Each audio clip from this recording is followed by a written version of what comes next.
하겠습니다. 오늘 하나님께서 우리에게 주신 말씀은 요한복음 19장 30절 신약성경 182쪽에 있습니다. 요한복음 19장 30절 신약성경 182쪽 한 절입니다. 우리 다 같이 한 목소리로 하나님의 말씀을 봉독하겠습니다. 예수께서 신포도주를 받으신 후에 이르시되 다 이루었다 하시고 머리를 숙이니 영혼이 떠나가시니라. 아멘. 이어서 목사님 잠깐 소개해 드리려고 하는데요. 저희 교회가 제가 4대째입니다. 그래서 우리 교회를 개척하시고 세우신 이강덕 목사님, 지금 하나님 품에 안 계신데 그 목사님의 아들이신 이현재 목사님께서 미국의 LA 카운티 위쪽에 계신 엔텔롭 밸리 교회 담임 목사님이 계신데 한국에 6년 만에 방문하셨습니다. 또 귀한 목사님 오셔서 오늘 말씀을 그날이란 제목으로 우리 나누려고 하는데요. 목사님 그래도 오랜만에 오셨고 또 환영하는 의미에서 우리 박수 한 번 쳐주시면 좋겠습니다.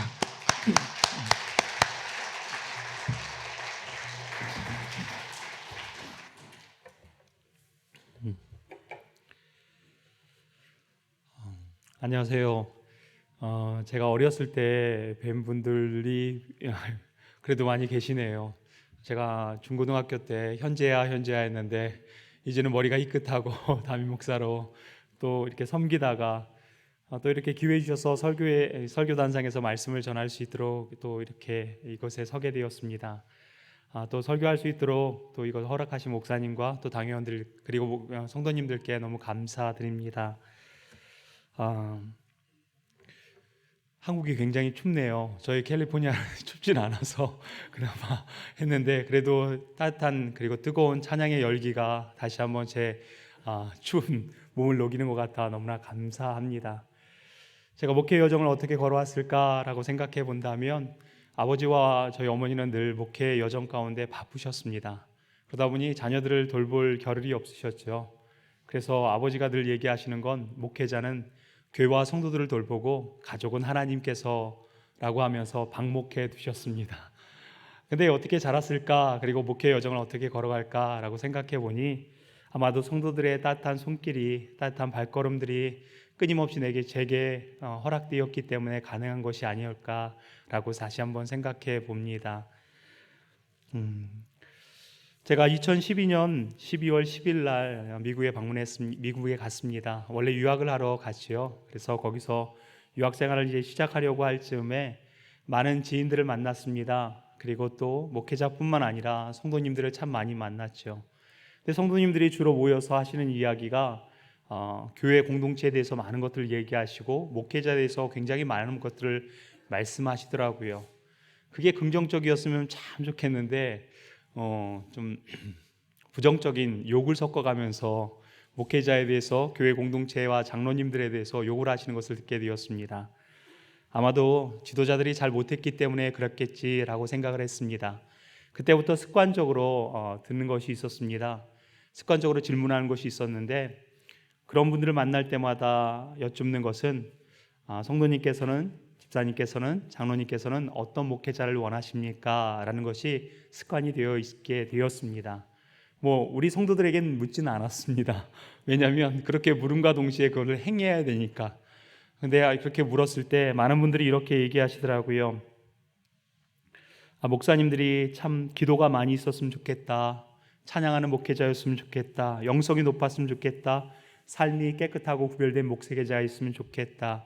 그리고 너무 권위적이지 않고 그리고 또 좀 친절하고 친밀했으면 좋겠다라는 많은 이야기들을 해주셨습니다. 여느 분들이 다 원하는 목회자 상이 아닐까라고 생각되어집니다. 그런데 제가 두 가지가 딱 마음에 닿는 것이 있었습니다. 한 집사님께서 이제 또 목회자를 욕을 하시더라고요. 그래서 어떤 목회자를 원하십니까? 라고 여쭈었더니 그분께서 하신 얘기가 목회자라면 성도들의 모든 사연을 다 아셔야 되지 않겠습니까? 그리고 성도들의 그 깊은 내면의 끝까지 가족뿐만 아니라 그 내면의 소리까지도 들어주셨으면 좋겠습니다 라고 했을 때 그것이 제 마음에 와닿았습니다. 그리고 제 목회의 여정 속에서 알게 된 것은 제가 원칙적으로 갖게 된 것은 어느 분이 저에게 기도 제목들을 가진다면 목회자라면 손을 딱 대고 기도했을 때 그 삶의 스토리와 가족들과 그리고 그 모든 여정들을 아픔과 슬픔들을 다 알고 그것을 배경으로 기도해야 되겠다는 생각들을 가지게 되었습니다. 그리고 이것이 목회에 큰 도움이 되었습니다. 또 한 분으로부터 들은 얘기인데 그분은 안수 집사님이었습니다. 여전히 늘 목회자에 대한 불만이 있으셨지요. 그래서 그분께 여쭈었습니다. 어떤 목회자를 원하십니까? 라고 했더니 그분께서 하시는 얘기가 목사님,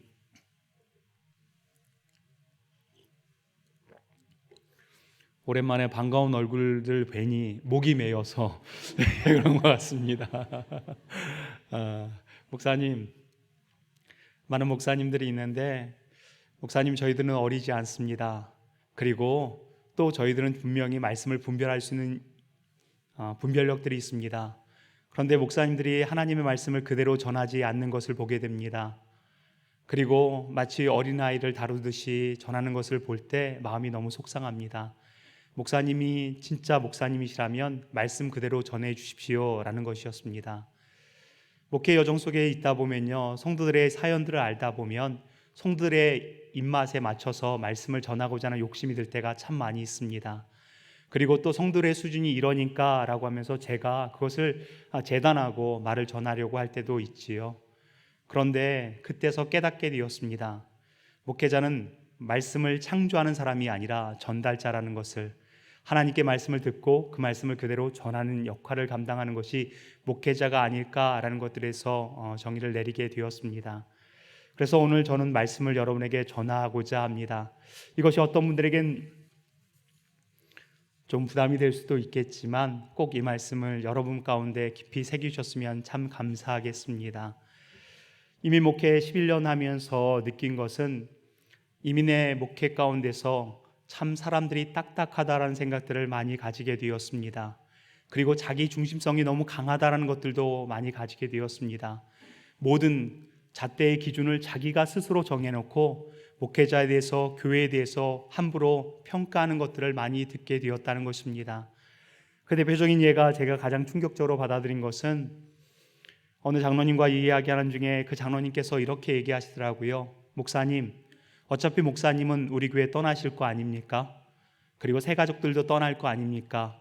우리 교회는 우리가 지킵니다 라는 이야기를 들었습니다. 여기에 많은 사연들이 있겠지요. 근데 그 얘기를 들었을 때 너무 마음이 아팠습니다. 왜 떠난다는 생각을 했을까? 아마도 먼저 본 목회자들이 점프하기 위해서 징검다리 역할로 그 목회의 여정 가운데 스쳐 지나갔기 때문이 아닐까라는 생각들을 가져보기도 했습니다.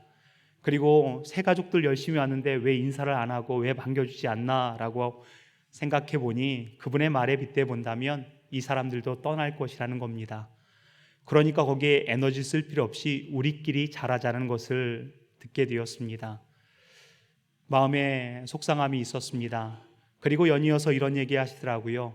목사님 옆에는 가시가 있어야 합니다. 그래서 제가 왜요? 그래야지 목사님이 깨어 있을 수 있으니까요. 이게 무슨 얼토당토한 얘기겠습니까? 하나님 앞에서 제가 바르게 서야지 남이 가시가 되어진다고 해서 그 사람이 정말 하나님 앞에서 또 깨어 있을 수 있겠다라고 얘기할 수 있겠습니까? 말이 되지 않는 것이겠지요. 사람들은 생각합니다. 자기가 목회자를 컨트롤할 수 있고 교회를 컨트롤할 수 있다라고 생각합니다. 그러나 우리는 너무나 잘 알고 있습니다. 교회의 주인은 하나님이시요 교회의 머리는 예수 그리스도이시며 교회 가운데 역사하시는 분은 성령 하나님이심을 우리는 알고 있습니다. 절대 교회를 사유할 수 없다는 것 역시 알고 있지 않습니까? 그런데 너무나 많은 사람들은 교회를 사유하려고 합니다. 저 말씀이 마음에 들면 내가 아멘하지만 저 말씀이 마음에 안 들면 목사님은 목회 선상에 있으니까 저렇게 말하지 일반의 성도의 삶을 산다면 저런 얘기를 할 수 있을까라고 하면서 그것을 평가하며 또한 나름대로의 기준을 가지고 또 정해보기도 한다는 것입니다. 그러면서 참 이민 목회가 힘들다라는 것들은 알고 있었지만 정말 자기들이 강하구나라는 생각들을 가지게 되었습니다. 그런데 저는 이것을 반문해 보고 싶습니다. 여러분은 어떻습니까? 미국에 있는 사람들만 자기 중심성이 그렇게 강하고 있을까요? 혹시 여러분은 어떠실까요? 여러분의 인생의 결정을 스스로 한다라고 생각하고 계십니까? 교회의 주인이 나라는 주인의식은 중요하겠지요. 그런데 내가 정말 주인 행세하며 갑질하고 있지는 않으십니까? 그리고 시대적 흐름을 또 한번 읽어보게 되었습니다. 미국뿐만 아니라 한국, 그리고 또 시대적 흐름이 무엇일까라고 생각해 본다면 항상 보는 것이 있죠. 그것은 올해의 단어가 무엇인지, 검색어에서 가장 많이 검색된 단어가 무엇인지를 알면 사람들에 대해서 어느 정도 그 시대의 정신을 알 수가 있게 됩니다. 특별히 제가 보게 된 것은 이게 넘어가는 거, 맞죠? 2016년 올해의 단어가 무엇이었냐면 포스트 트루입니다. 이것을 탈진실화라고 얘기하기도 있습니다. 그런데 여기서 얘기하는 것은 객관적인 사실은 중요하지 않는다. 내 신념과 그리고 내 감정의 요소에 대해서 모든 것들을 결정한다라는 것이 시대의 정신이라는 것을 알게 되었습니다. 가짜 뉴스가 왜 있을까요? 분명한 진리를 얘기하고 객관적인 진리를 얘기해도 진리의 기준은 내가 삼겠다는 것입니다. 진리는 내가 선택하겠다는 것입니다. 이것이 시대의 정신이기도 합니다. 이것은 2016년 단어이니까 최근의 단어는 무엇일까라고 가만히 생각해 본다면 가스라이팅. 어떻게든 사람들을 고립시키고 진리로부터 떨어지게 만들어서 그 사람의 이익을 내가 취하겠다 하라는 것, 그들의 감정적인 요소들과 이 모든 것들을 통해서 내가 이익을 취하겠다라는 것들, 가스라이팅이라는 것들로 사용되기도 합니다. 2023년 올해의 단어라고 보니까 진짜 진품에, 이게 무슨 뜻일까요? 하도 거짓말이 많다 보니, 하도 다 자기가 진리라고 얘기하니 진짜 진리를 발견할 수 없는 상황이 되어버린 것입니다. 그리고 이 말씀들을, 이 시대적 정신을 보면서 이제 하나 아는 것이 있었습니다. 블랙 스크린으로 넘어주시면 감사하겠습니다. 이와 같은 시대가 성경에서 여러분 생각나는 때가 있으십니까? 사사기 말씀을 보면 두 번이나 강조하는 말씀이 있죠.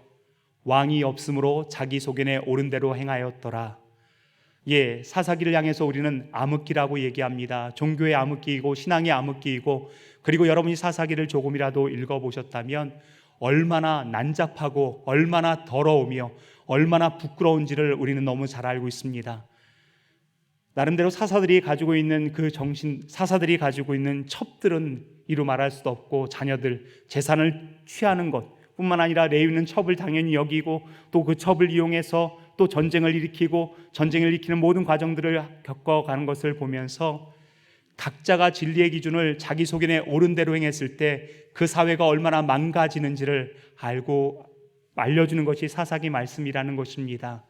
지금이 그러지 않을까요? 자기 소견에 옳은 대로 행한 결과 여러분의 인생은 어떻습니까? 자기 소견에 옳은 대로 행하고 있습니까? 그래서 성경은요, 분명히 우리에게 말씀하고 있습니다. 하나님께서 하늘과 땅과 그 가운데 모든 만물을 창조하셨다라고 말씀하십니다.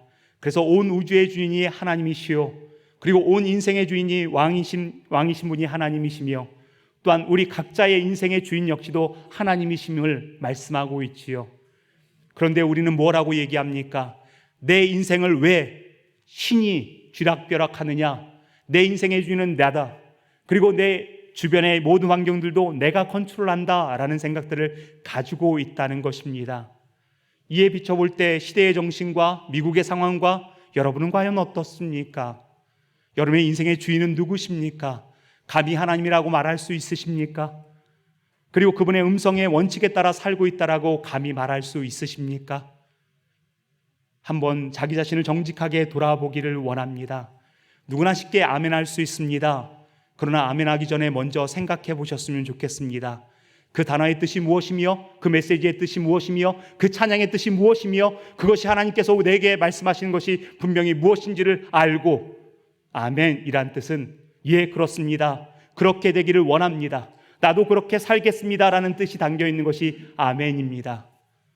그냥 습관적으로 할 얘기는 아니겠지요. 자기가 인생의 주인 된다는 뜻은 무엇을 얘기할 수 있을까요? 내 인생의 주인을 무시하겠다는 것입니다. 나를 창조하시고 내 인생의 주인 되신 하나님을 무시하며 살아오고 있다는 것입니다.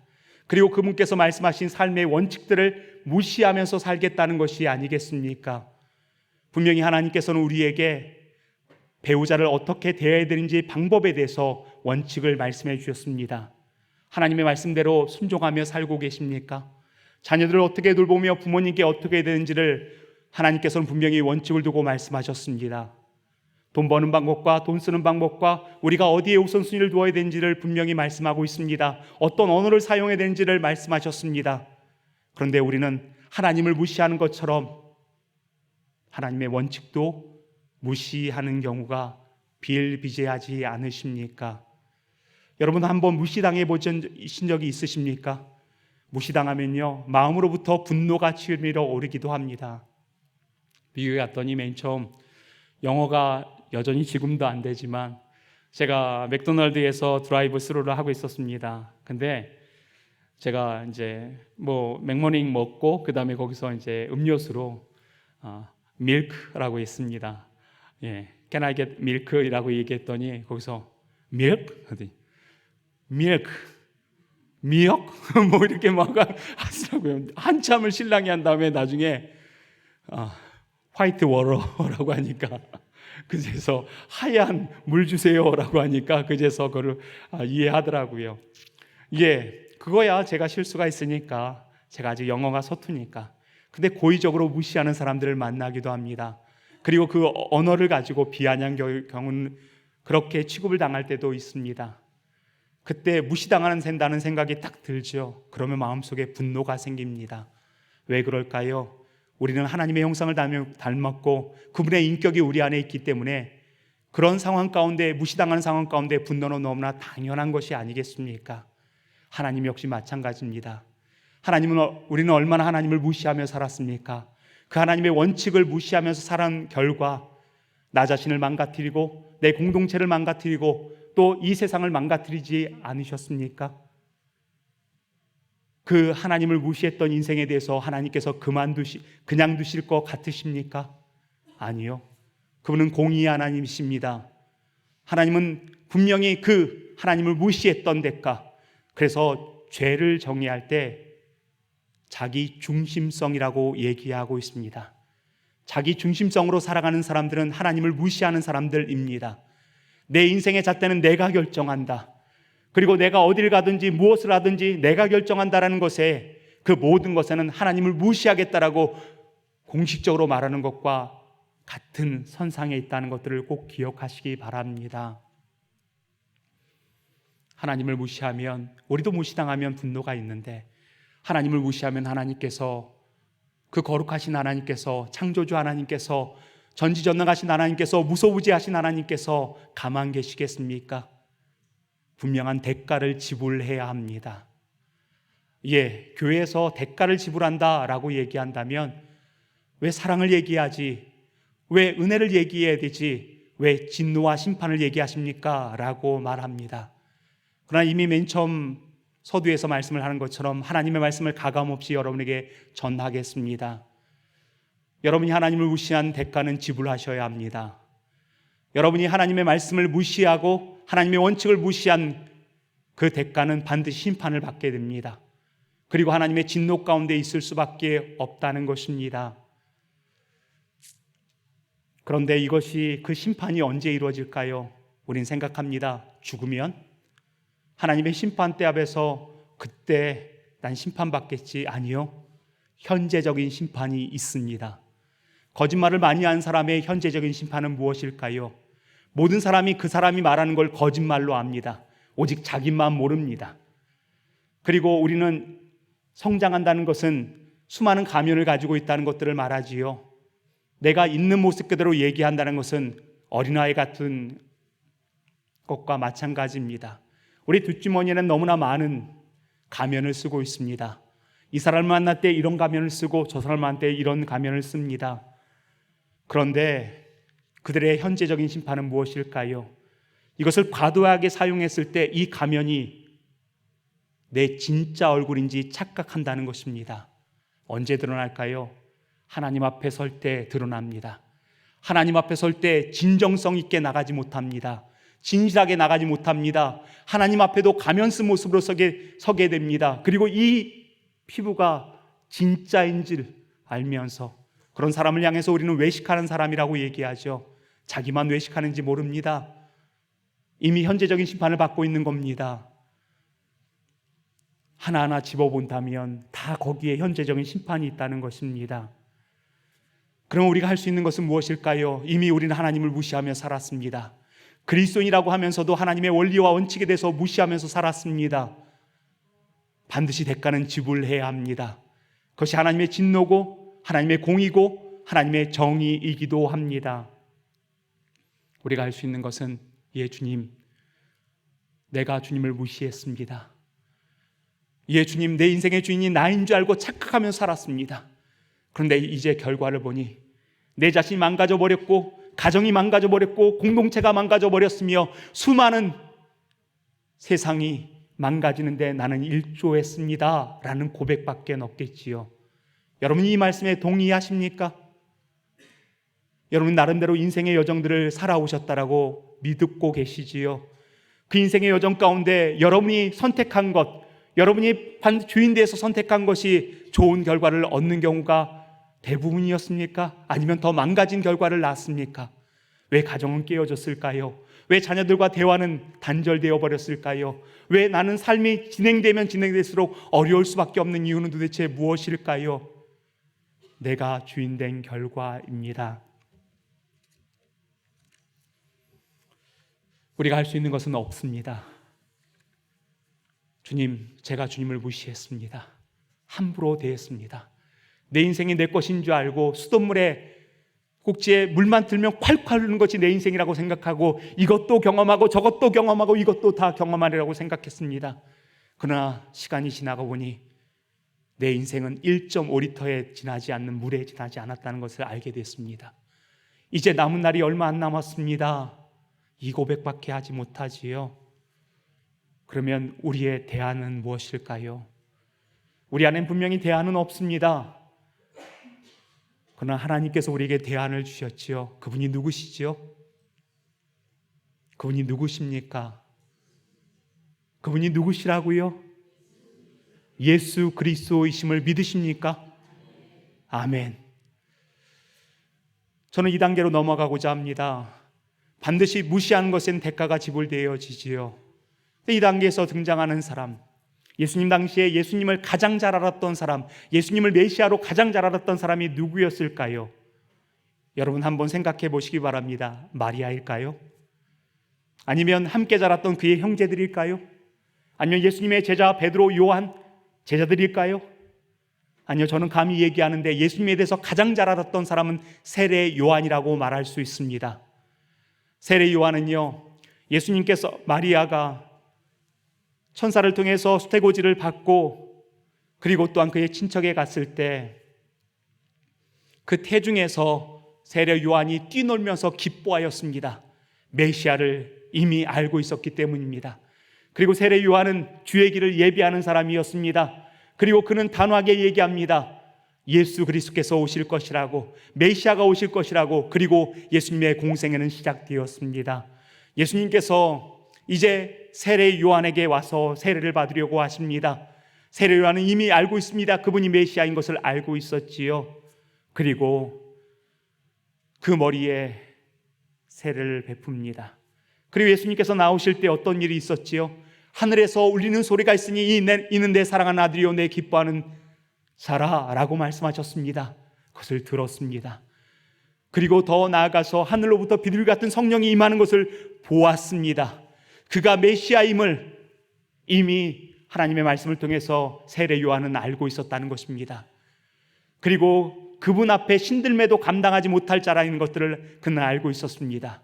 철저히 그분을 드러내고 세례 요한은 역사의 순간에서 사라지는 역할을 감당했지요. 그런데 세례 요한이 헤롯에 의해서 감옥에 갇히게 되었습니다. 그 배경에 대해서는 이미 알고 계시라고 생각되어서 설명하지는 않겠습니다. 그 감옥에 있는 중앙 가운데 갑자기 제자들을 부릅니다. 그리고 제자들을 향해서 이렇게 얘기합니다. 예수님에게 가서 예수님께서 어떤 분이신지 다음 장 한번 넘겨주시겠습니까? 예, 물어봅니다. 마태복음 11장 4절 말씀에 보니 예수께 여짜오되 오실 그이가 당신이오리이까? 우리가 다른 일을 기다리오리이까? 예, 이게 무슨 말입니까? 예수님에서 누구보다 더 잘 알고 있습니다. 예수님은 분명히 메시아입니다. 그리고 전구절을 다시 한번 돌려주시겠습니까? 예, 마태복음 11장 말씀에 보면 이렇게 있습니다. 모든 선지자와 율법이 예언한 것은 요한까지니 요한은요 이미 그 메시아를 알기 위해서 구약을 통달했던 사람입니다. 하나님의 약속에 대해서 너무나 잘 알고 있었던 사람입니다. 그랬더니 예수님이 분명히 메시아임을 알고 있습니다. 그런데 어떻게 예수님께 자기의 제자들을 보내서 장차 오실 이가 당신입니까? 라고 물을 수 있었겠습니까? 왜 그랬을까요? 감옥에 갇혀 있으니까? 마음이 연약해져서? 그러기엔요 그의 삶의 모든 바운더리가 오직 메시아에게 초점을 맞춰졌고 그는 연구했고 묵상했고 그리고 사역의 때에 담대하게 사역을 감당했다는 것입니다. 감정에 요동하면서 움직였을까요? 아닙니다. 세례 요한은 알고 있었습니다. 세례 요한은요 분명히 구약이 말하는 메시아는, 그리고 예언서가 말하는 메시아는, 소예언서가 말하는 메시아는 심판 후에 은혜를 선포해야 된다는 것을 알고 있었습니다. 그런데 예수님의 행적을 한번 볼까요? 한번 구약을 한번 보겠습니다. 구약 이사야서 61장 1절로 2절 말씀에 보면 우리 함께 읽겠습니다. 자, 시작. 주여와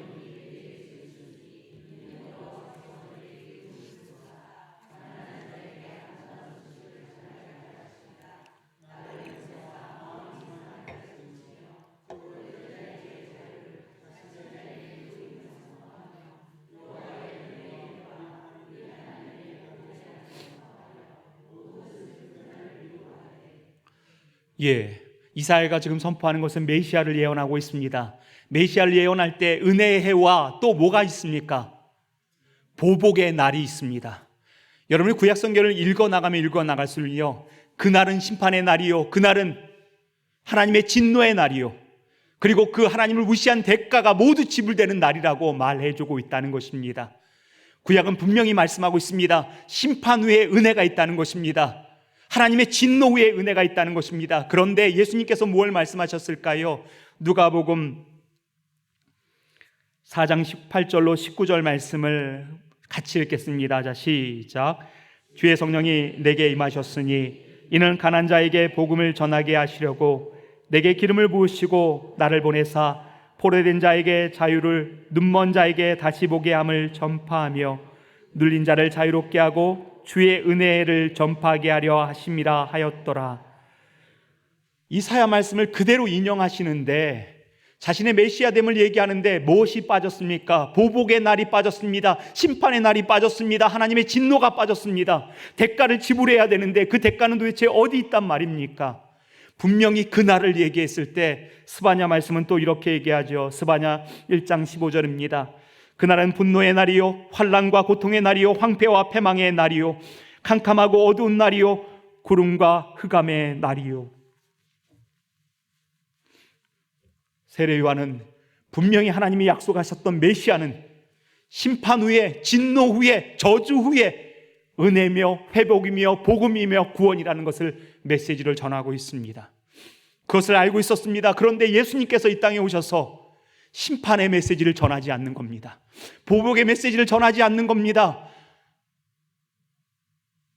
오직 사랑, 은혜, 자비, 긍휼만을 얘기하십니다. 심지어는 화 있을진저 하는 종교 지도자들을 향해서도 그들이 살아있는 땅에서 회개할 수 있는 기회로 그들에게 말씀을 선포하는 것이지 그들을 심판하지 않으셨다는 것입니다. 세례 요한은 생각했습니다. 왜 주님께서는 왜 세리와 창기와 죄인들과 친구로 살고 있는가? 주님이 메시아라면 반드시 오셔서 나를 감옥에 가뒀던 헤롯 정권을 부서뜨려야 되는 것이 너무나 당연한 것이 아닌가? 이것은 너무나 당연한 구약의 메시지입니다. 그런데 그 모든 것들이 다 상실되어 있습니다. 그리고 마태복음 11장 4절로 5절 말씀해 보면 장차 오실 이가 당신 맞습니까? 아니면 다른 분을 기다립니까? 라고 했더니 주님께서 그 세례 요한의 제자들에게 이렇게 말씀하십니다. 예수께서 대답하여 이르시되 너희가 가서 듣고 보는 것을 요한에게 알리되 맹인이 보며 못 걷는 사람이 걸으며 나병 환자가 깨끗함을 받으며 못 듣는 자가 들으며 죽은 자가 살아나며 가난한 자에게 복음이 전파된다 하라. 어디에도 심판은 없습니다. 그때 구약의 사상들은 생각했습니다. 그들이 병이 난 이유는 그들이 죄인이기 때문이라는 것이 통상적인 그대 시대적인 흐름이었다는 것입니다. 그런데 왜 예수님께서는 심판주로 오신 예수님께서는 왜 심판을 진노를 말씀하지 않으실까요? 여러분 너무 억울하지 않습니까? 나에게 적용될 때는 이게 억울하지 않을 수 있을지 모르지만 내가 말씀대로 살려고 했을 때 누군가 나를 핍박하려고 했을 때 그리고 하나님을 무시하는 인생과 세상을 바라봤을 때 너무 불공평하다라고 여러분은 말하지 않으십니까? 도대체 원수가 없는 것이 어디 있습니까? 하나님의 진노, 심판, 저주는 도대체 어디 있단 말입니까? 예, 메시아가 심판으로 오신 메시아가 하나님의 진노를 쏟아붓기 위한 메시아가 예수 그리스도께서 그 심판을 자기가 받기로 결정하기 때문입니다. 하나님을 무시했고 하나님의 원칙을 무시했고 그래서 내 가정이 망가지고 하나님이 만드신 창조의 세계가 망가진 그 모든 죄의 대가를 메시아께서 감당하기로 원하셨다는 것입니다. 그래서요, 공간복음을 보면 계속해서 강조하는 메시지가 있지요. 많은 고난을 받고 그리고 또한 이방인의 손에 팔리어서 죽게 될 것이고 사흘 만에 살아나리라. 예수님께서 이 땅에 오신 이유는 딱 하나입니다. 무엇이지요? 대신 심판받기 위해서 오셨습니다. 하나님의 진노가 자기에게 쏟아지기를 위해서 오셨다는 것입니다. 누구 때문에? 하나님을 무시했던 인생 때문에, 하나님의 원칙과 원리대로 무시했던 그 모든 것 때문에 주님께서 손수것을 짊어지기 위해서 이 땅에 오셨음을 말씀하고 있다는 것입니다. 사복음서를 보면요, 예수님께서 십자가에 달리시기 전과 후를 그 일주일의 내용을 신약 사복음서의 30%에서 40%에 할애하고 있습니다. 거기에 모든 초점이 맞춰져 있다는 것입니다. 그날은 심판의 날입니다. 그날은 진노의 날입니다. 그날은 반드시 하나님의 저주가 임하는 날입니다. 그러나 그날은 십자가의 날이고, 그날은 은혜의 날이고, 그날은 자비의 날이고, 긍휼의 날이고, 복음이 선포되어지는 날이라는 것입니다. 그 날에 대해서 여러분에게 말씀을 드립니다. 그날은 그곳에서 일어났지요. 그곳이 어디죠? 우리를 날마다 새롭게 하는 그 자리, 골고다 언덕의 십자가입니다. 그 십자가에서 주님께서는 가상칠언을 하셨습니다. 그리고 1원부터 7원 하시면서 먼저 첫 번째 오늘 이렇게 얘기하십니다. 아버지, 저들을 사하여 주옵소서. 자기들이 하는 것을 알지 못합니다. 저들을 사해 달라는 겁니다. 어떻게 저들을 사할 수 있습니까? 하나님을 무시했고 하나님 만드셨던 모든 세상을 다 망가뜨려 버렸는데 주님이 십자가에 계시니까, 내가 심판받고 있으니까, 내가 저주받고 있으니까 저들을 사하여 주옵소서라고 외칠 수 있었다는 것입니다. 두 번째 언입니다. 좌측인지 우측인지 모르지만 한쪽 강도가 회심했습니다. 그리고 아버지의 나라에 갈 때 나를 기억하옵소서라고 했더니 예수님께서 이렇게 말씀하시죠. 오늘 내가 나와 함께 낙원에 있으리라. 이 낙원에 대해서는 번역들이 너무나 많습니다. 이것이 천국이다, 죽어서 가는 곳이다, 아니면 영원만 가는 것이다. 저는 이것을 다루고 싶지는 않습니다. 논쟁거리가 되기 때문이겠지요. 그러나 이것 다루고 싶습니다. 나와 함께. 그분은 창조 때 함께 하셨던 성자 예수 그리스도이셨습니다. 우리는 하나님을 무시했고 인생의 피조물에 지나지 않는 인생이었습니다. 그러나 예수님께서 십자가에 못 박혀 죽으심으로 말미암아, 매달리심으로 말미암아 나와 함께 하는 인생이 되었다는 겁니다. 하나님 앞에서 언제든지 하나님을 아버지라고 고백할 수 있고 예수 그리스도와 동행하는 인생을 살 수 있게 되었다는 것입니다. 그리고 세 번째, 오늘 말씀하십니다. 여자여 보소서 아들입니다. 보라 내 어머니라. 예, 사랑하는 제자 요한에게 얘기합니다. 보라 내 어머니라. 예수님이 못다한 사명을 그 제자에게 맡깁니다. 여러분, 여기 계신 분들은 장로님들 계시죠? 목회자도 계십니다. 그리고 집사님들도 계시지요. 이들을 통칭해서 우리는 사명자라고 얘기합니다. 여러분들은 주님의 사명을 감당할 힘이 있으십니까? 여러분 힘으로 하면 못 감당합니다. 그러나 주님의 십자가를 바라보면 그 능력이 우리를 새롭게 함으로 말미암아 그 사역 감당할 수 있습니다.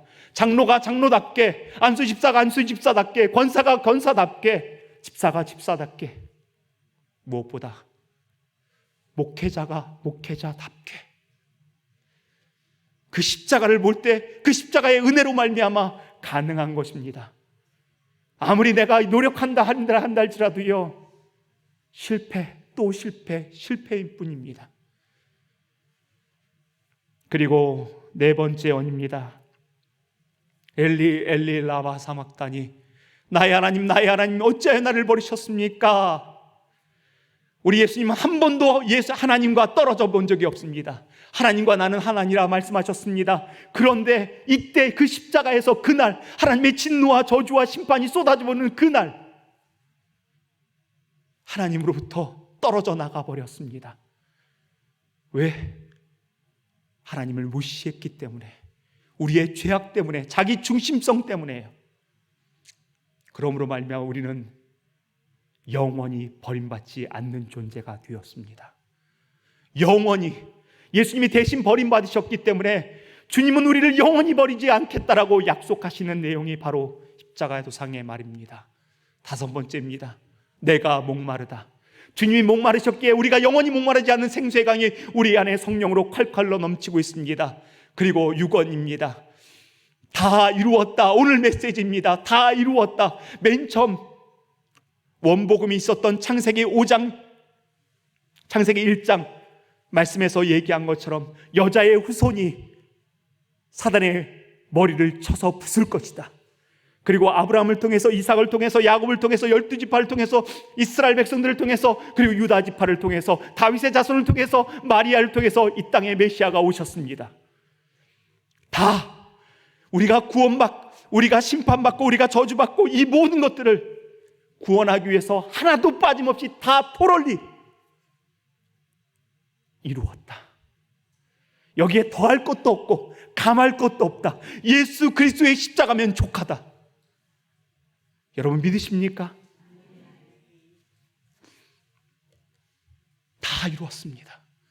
주님께서 다 이루셨습니다. 그리고 7원, 아버지여 내 영혼을 아버지 손에 의탁하나이다.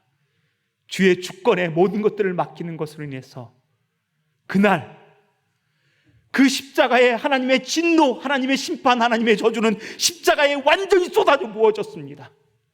그날 그 십자가로 말미암아 하나님의 은혜, 하나님의 긍휼, 하나님의 자비, 하나님의 복음, 하나님의 회복, 구원의 역사가 우리에게 주어졌습니다.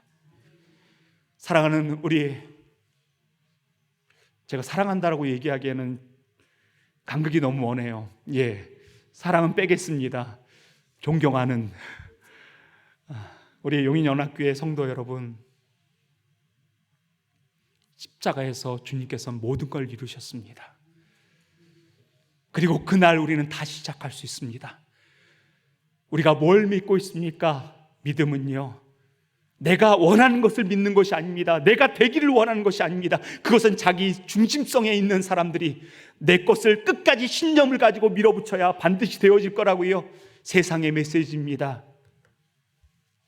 우리의 믿음은 하나님께서 과거에 약속하셨던 예수 그리스도, 그날 이루셨던 예수 그리스도의 십자가, 지금도 믿어지고 있는 십자가, 영원한 나라로 우리 끌어간 십자가, 우리가 믿는 것은 예수 그리스도이시며 예수 그리스도의 십자가입니다. 거기서부터 우리는 날마다 새롭게 시작할 수 있습니다. 실패하셨습니까? 좌절하셨습니까? 두려움 있으십니까? 십자가에 서십시오. 그분이 다시 우리를 새롭게 하실 것입니다.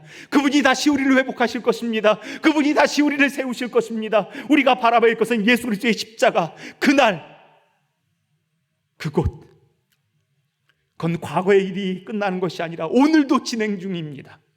그래서요, 베드로는요, 구원을 얘기할 때 과거에 내가 믿어서 천국 티켓 딱 가지고 영원한 천국에 갈 수 있겠다라고 이 땅은 버틴다라고 얘기하지 않았습니다. 구원을 얘기할 때마다 과거형으로도 현재형으로도 미래형으로도 표현되고 있습니다. 날마다 십자가를 붙들어야 합니다. 그날 거기서 우리는 새롭게 될 수 있습니다. 그날 거기서 하나님의 은혜를 경험할 수 있고 하나님의 능력을 경험할 수 있고 그리스도인 됨의 영향력을 드러낼 수 있게 된다는 것들을 꼭 기억하시기 바랍니다. 저는 메시지를 전하고 떠납니다. 그러나 이 메시지가 여러분 가운데 깊이 새김바 되어지기 원합니다. 이민 땅에서 성공할 때도 있었습니다. 그러나 실패할 때도 있었습니다. 하나님 앞에 죄송하고 성도들 앞에 죄송합니다. 그런데 그날 그곳 십자가에서 다시 저를 일으켜 세우시는 주님으로 말미암아 저는 다시 일어납니다. 저는 여러분의 인생의 여정을 잘 모릅니다. 신앙의 여정도 잘 모르죠. 그러나 제가 확언할 수 있는 것은 그날 하나님의 심판과 하나님의 진노와 저주, 여러분을 향한 정죄와 그 모든 것은 십자가에 이미 쏟아졌고 그날 예수 그리스도의 십자가가 여러분을 새롭게 하십니다. 말씀을 마무리하면서 여러분에게 부탁할 것이 있습니다.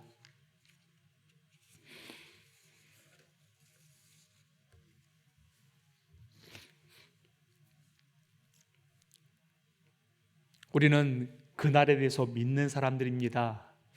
근데 이 믿는다는 단어를요, 헬라어로 보니 피스티스라고 얘기합니다. 이 피스티스를요, 이것을 명사로 쓰는데 동사로 쓰면요 피스티오라고 얘기합니다. 헬라어로요. 근데 명사로는 믿음이요, 동사로는 신실함입니다. 그래서 이재철 목사님께서 이렇게 얘기하시더라고요. 믿음을 신실함으로 바꾸면 언제나 해석 가능하다. 그런데 이거에 대해서요, 또 어떤 분이 이런 글을 쓰셨습니다. 김원의 위대한 연설에서 헬라어 피스티우스는요, 믿음을 뜻하지만 입증이라고도 말해주고 있습니다. 이것을 하나로 정리해 보겠습니다. 믿음은 신실한 삶이요, 신실한 삶은 반드시 입증되어야 합니다. 살아내야 합니다. 아니요, 살아낼 수밖에 없는 존재들입니다. 생각해 보시기 바랍니다. 2000년 전에 남자를 알지 못했던 한 여인이 임신을 했습니다. 누가 믿습니까? 2000년 전에 갈릴리 그 근동에는요, 로마 군병들이 주둔했습니다. 그리고 15세에서 18세 되는 그 모든 처녀들은요, 그 로마 군병들과 잠자리를 하면서 용돈을 받아가면서 살았습니다. 그래서 예수님은요, 그때 당시에 근동에서 들려오는 소문은 누구 어떤 로마 군병의 아들일 것이다라고 얘기했습니다. 왜? 남자를 알지 못했던 동정녀가 아들을 낳았다니 누가 믿겠습니까? 예수님께서 이 땅을 살아가시면서 기적과 이적과 표적을 행하셨습니다. 그런데 어느 종교든 기적과 이적과 표적은 다 일어났습니다. 2000년 후에 태어날 나를 위해서, 내 죄를 위해서 이제 33살 된 청년이 십자가에 못 박혀 죽었다라고요? 죄로 인해서 죽었다라고요? 누가 믿습니까? 2000년 교회의 역사 가운데 교회는 언제나 도전을 받아왔습니다. 그리고 그것은 거짓말이라고 신화라고 그렇게들 전해지고 있습니다. 그럼에도 불구하고 2000년 역사 가운데 교회가 끊어지지 않는 이유는 단 한 가지입니다. 다 모든 사람이 안 믿는데 믿는 사람들이 있었습니다. 초대교회 성도들이었습니다. 교회 공동체들이었습니다. 그들은 복음을 진짜 믿었습니다. 그리고 사람들은 얘기하기를 진짜 믿네? 저게 믿어져? 그리고 그들에게 복음을 듣습니다. 교회 공동체 안에 들어갑니다. 진짜 믿는 대로 행동하는 이들이 있었습니다. 교회는 반드시 삶의 흔적을 가지고 그 말씀대로 살았던 사람들의 노하우들이 있어야 합니다. 그리고 그곳 속에서 믿음은 계속해서 연결되어 왔다는 것입니다. 그래서 사도 바울은 이렇게 얘기하죠. 사도 바울은 고린도전서 11장 1절에서 이렇게 얘기하고 있습니다. 우리 큰 소리로 읽겠습니다. 자, 시작.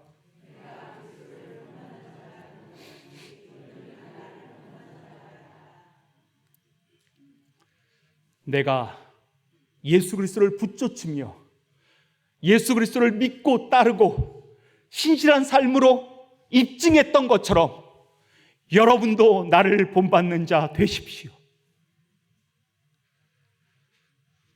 제 인생이 끝날 때 저는 이 말 꼭 하고 싶습니다. 감히 이 말을 누가 하겠냐라고요? 그러면 공동체가 왜 교회 공동체가 존재하겠습니까? 교회 공동체 안에는 반드시 선배가 있어야 합니다. 먼저 말씀대로 따랐던 사람, 신실했던 존재들이 있어야 합니다. 하나님의 말씀을 부여잡는 존재들이 있어야 합니다. 사랑하는 존재들, 그리고 원수를 끝까지 사랑할 수 있어야 되고, 용서할 수 있어야 되고, 품어야 되고, 섬김이 무엇인지를 살아내는 존재들이 있어야 합니다. 그 온갖 노하우들은요, 오직 교회 공동체 안에서만 발견할 수 있습니다. 저는 여기 계시는 용인연합교회 모든 성도들이 내가 은퇴할 때, 그리고 내 인생이 마무리될 때 내가 예수 그리스도를 붙쫓아 주님을 닮아가는 것처럼 여러분도 나를 본받는 자 되십시오. 그런 인들이 곳곳에서 일어나기를 원합니다. 믿음은 신실한 삶이요, 신실한 삶으로 입증되어야 합니다. 그러니 내가 어떤 결정을 할 때도 반드시 내 뒤에 따라오는 사람들이 있음을 기억하시기 바랍니다. 여러분, 뒤를 한번 돌아보시죠. 순종해 주셔서 감사합니다. 뒤에는 뒷사람만 보이죠. 그러나 영안이 열린 사람들은요, 다음 세대가 보입니다. 여러분이 걸어가는 발걸음을 어지럽게 걸어가지 마십시오. 내가 예수 그리스도를 믿고 따르기로 결정했으면 그 길만 바라보십시오. 우리에게 인생은 1.5리터와 같은 아주 짧은 물, 그 이상도 그 이하도 아닙니다. 올곧게 걸어가면요, 다음 세대는 그 길을 걸어갈 것입니다. 다음 세대가 또 그 길을 걸어가게 될 것이겠지요. 부담되시죠? 부담 가지라고 여러분에게 말씀드렸습니다. 저도 이 부담 평생 짓고 살아가겠습니다. 그러나 내 힘으로 하지 않습니다. 무릎 꿇습니다. 무릎 꿇습니다. 내 능력으로 되지 않는 것 이미 경험하셨지 않습니까? 언제까지 자기 중심성으로 더 사시겠습니까? 오늘 결정하시지요. 그날 주님을 닮아가기로. 그리고 내 인생의 노년에 내 자녀들을 불러놓고 내가 예수 그리스도를 붙잡는 것처럼, 예수 그리스도를 닮아가는 것처럼 내 자녀들도 나를 본받는 자 되라고. 그런 믿음의 선배들이 용인영락교회에 가득 차고 넘치기를 예수 그리스도의 이름으로 축원합니다. 우리 함께 기도하지요. 메시지 자체가 부담입니다. 그리고 불가능합니다. 어차피 그리스도인이 된다는 건 불가능한 영역에 여러분은 들어섰다는 것입니다. 그런데 하나님의 방법으로 하면 됩니다. 하나님의 뜻은 하나님의 방법으로 반드시 이루어집니다. 그분은 전지전능하시기 때문입니다. 하나님, 내 삶의 여정을 통하여서 주님 드러나게 하여 주옵소서. 주님 닮은 능력들이 곳곳에 일어나게 인도하여 주옵소서. 그리고 감히 말하기를 내가 예수 그리스도를 본받는 자 된 것처럼 여러분은 나를 본받는 자 되십시오라는 그 인생의 여정을 걸어가게 인도하여 주옵소서. 더 이상 갈등하지 않겠습니다. 더 이상 내가 선택하지 않겠습니다. 하나님의 방법을 따라 살겠습니다. 하나님 이것을 기억나게 하시고 생각나게 하여 주옵소서. 성령의 하나님 이것을 가득히 하도록 성령으로 충만케 하여 주시옵소서. 우리 다 같이 주여 한번 외치고 같이 기도하도록 하겠습니다. 주여, 사랑을 내가 주문하신 하나님 아버지, 이 시간까지 바로 기도합니다. 이 하나님 아버지, 주님 아버지, 하나님을 무시한 결과, 그리고 하나님을 아버지 진정하며 대적한 결과, 그리고 아버지 하나님의 원칙을 아버지 그렇게 아버지 망가뜨려 하나님의 원칙을 무시한 결과 내 삶이 망가져 버렸습니다. 내 가정이 망가져 버렸습니다. 모든 세상이 망가져 버렸습니다. 그리고 주님 아버지 이것들은 아버지 반드시 대가를 지불해야 되는 것들을 깨닫게 하시도록 감사합니다. 나는 반드시 대가를 지불할 존재밖에 없음을 고백합니다. 그러나 예수 그리스도께서 그날 그 심판주께서 그날 자신이 심판을 받으셨음을 고백합니다. 그러므로 말미암아 새로워질 수 있었음을 고백합니다. 하나님 아버지, 이제 주님 아버지, 주님 정말 믿음은 신실한 삶이요 신실한 삶으로 인증되어야 됨을 고백하오니 주님 이것이 우리 삶의 증거될 수 있도록 증명될 수 있도록 은혜를 도와여 주시옵소서. 하나님 그렇게 붙들어 주시도록 감사합니다. 하나님 아버지 영원한 교관 내 길은 부어 주옵소서. 이 아버지 주님 오직 주님만을 의지하며 주님만을 의지하며 그리고 오직 아버지의 진정 예수 그리스도를 부여잡고 십자가를 부여잡습니다. 그 십자가에서 새로워진 은혜를 볼 수 있도록 도와주옵소서. 성령으로 충만하여서 정말 살아내는 아버지 그리스도인이 되게 인도하시옵고 내 믿음을 입증하는 자들이 되게 인도하여 주시옵소서. 하나님이 없다는 세상들 가운데 손가락질하고 졸아가는 모든 이들 가운데 삶으로 증명해내는 우리가 되게 인도하여 주시옵소서. 그런 영을 영원한 기회가 되게 인도하여 주시면 감사드립니다.